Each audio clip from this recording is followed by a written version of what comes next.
Hi everybody, Patrick here from EngineeringShock.com, electroniclessons.com, and PaintballProps.com. This is the Mine Cutter. It is a paintball slash airsoft slash milsim paintball prop, and what it does is it's got 6 wires, and the wires that I'm using right now are female to female wire connectors that plug into the board. This is wire 1, wire 2, wire 3, wire 4, wire 5, and wire 6. You'll notice that there are also terminal blocks for each wire, so you can use your own stranded wire or whatever wire you want to use to connect. There are, again, 2 options, female to female or the terminal blocks. So you don't have to use the wires that are provided if you don't want to.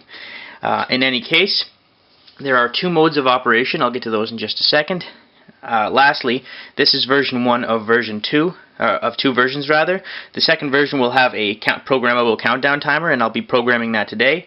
This version comes with a siren that plugs onto the main board right here.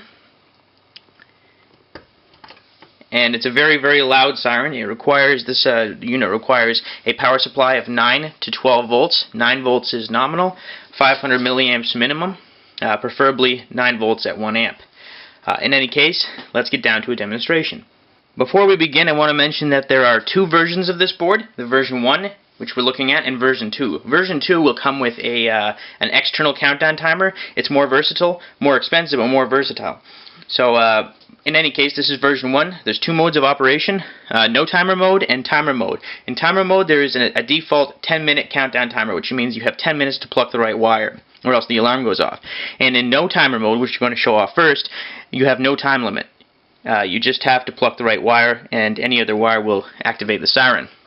So in order to go into no timer mode, you have to take a 2-pin jumper and connect the 5 and 4 pins on the 4-pin header here. The 4-pin header has 4 labels on the board: 5 volts, 5, 4, and G and D for ground. You want to take the 2-pin header and connect 4 and 5 together. And once we power it on, what we're going to see is we're going to see the green LED flash 5 times. So now we're ready to program in a wire. I've got my siren connected right here. And what I'm going to do is I'm going to hold down the cell button. 1, 2, 3, 4.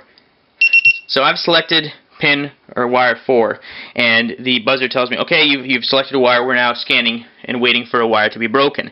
Now, as you notice, when I held down the button, it blinked once. Then there's a delay. Then blinked twice. Then there was a delay. Then blinked 3 times. Then there was a delay. That's to allow for you to program in which wire. In the 4 sequence, if it blinks 4 times, you let go during that blink sequence, and it'll select pin wire 4. We'll go through a couple different demonstrations of this. So if I pluck wire 4 right now, the disarm LED turns on, the green LED turns on, and the piezo buzzer pulses a few times to tell us, okay, you've properly disarmed it. Now, why is the indicate LED going off? This is great. It's telling me that there's a wire disconnected. So now it turns off, which means we're ready to start again. So I'm going to program in wire 5, 2, 3, 4, 5, and 6. Let's do 6. Sorry, wire 6. So this is our deactivation wire. So if I pluck any of the other wires, the siren is going to go off. Now, what you want to notice when I do this here, because I'm going to show it off, is I'm going to press just watch the indicate LED. I'm going to pluck the wrong wire, and the indicate LED is going to go on for about 5 seconds. And during that 5 seconds, you cannot disarm it. The siren is going to go off for a minimum of 5 seconds. After that, the indicate LED will turn off, at which point we can press the cell button to disable the siren. Now, the reason for this is so that the person disarming can't just cover the siren or turn it off immediately. You want to make sure that the whole arena hears it for a minimum of 5 seconds, so they know that the game's over. But if you don't press the cell button, the siren will keep blaring until you press the cell button.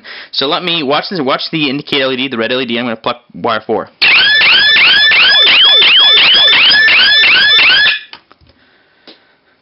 So during that time, I couldn't have turned off the siren.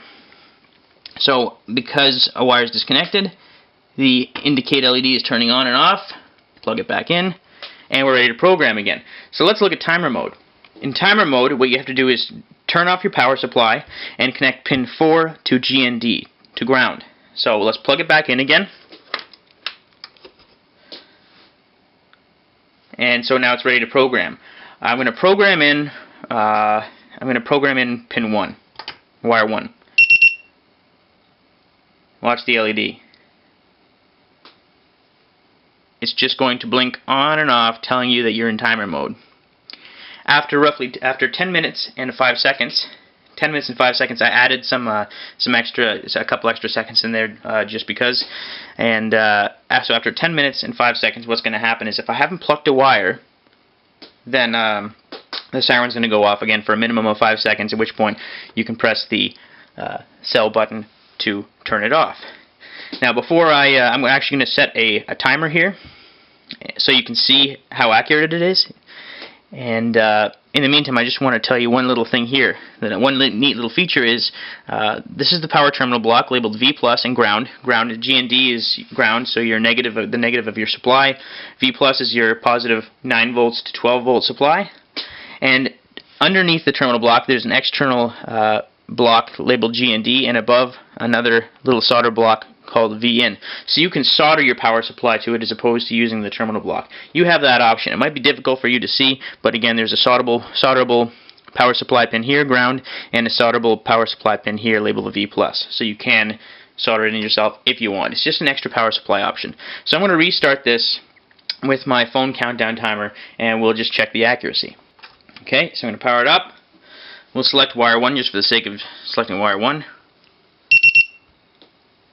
And I'll power this up again in just a second, or well, rather in 9 minutes and 50 seconds, and we'll watch the alarm go off. I had to move the phone because I got a phone call. Hopefully it doesn't interfere with anything. When the siren goes off, again the red LED is going to go on. I'm going to press the button a whole bunch of times to show you that it won't deactivate until the red LED goes out. I've got the siren facing the table.